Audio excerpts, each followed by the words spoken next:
हमारी आज की कहानी है चालाक बंदर। किसी नदी के किनारे एक बहुत बड़ा पेड़ था। उस पर एक बंदर रहता था। उस पेड़ पर बड़े मीठे फल लगते थे। बंदर उन्हें भरपेट खाता और मौज उड़ाता।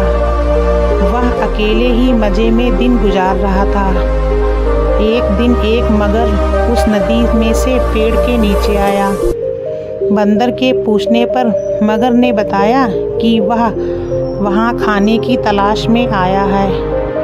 इस पर बंदर ने पेड़ से तोड़कर बहुत से मीठे फल मगर को खाने को दिए। इस तरह बंदर और मगर में दोस्ती हो गई। अब मगर हर रोज़ वहाँ आता और दोनों मिलकर खूब फल खाते। बंदर भी एक दोस्त पाकर बहुत खुश था। एक दिन बात बात में मगर ने बंदर को बताया उसकी एक पत्नी है जो नदी के उस पार उनके घर में रहती है। तब बंदर ने उस दिन बहुत से मीठे फल मगर को उसकी पत्नी के लिए साथ ले जाने के लिए दिए। इस तरह मगर रोज़ जी भरकर फल खाता और पत्नी के लिए भी लेकर जाता। मगर की पत्नी को फल खाना तो अच्छा लगता था, पर पति का देर से लौटना पसंद नहीं था। एक दिन मगर की पत्नी ने मगर से कहा, अगर वह बंदर रोज़ रोज़ इतने मीठे फल खाता है तो उसका कलेजा कितना मीठा होगा। मैं तो उसका कलेजा खाऊंगी।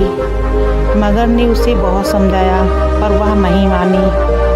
मगर दावत के बहाने बंदर को अपनी पीठ पर बैठाकर अपने घर लाने लगा। नदी बीच में उसने बंदर को अपनी पत्नी की कलेजे वाली बात बता दी।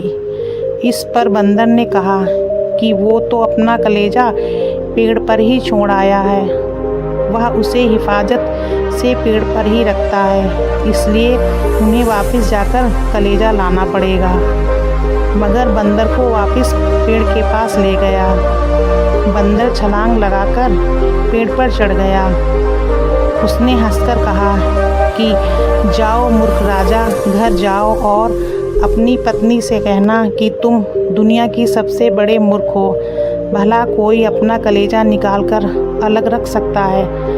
बंदर की इस समझदारी से हमें पता चलता है कि मुसीबत के वक्त हमें कभी धैर्य नहीं होना चाहिए। वीडियो अच्छी लगी तो प्लीज़ लाइक और सब्सक्राइब करें।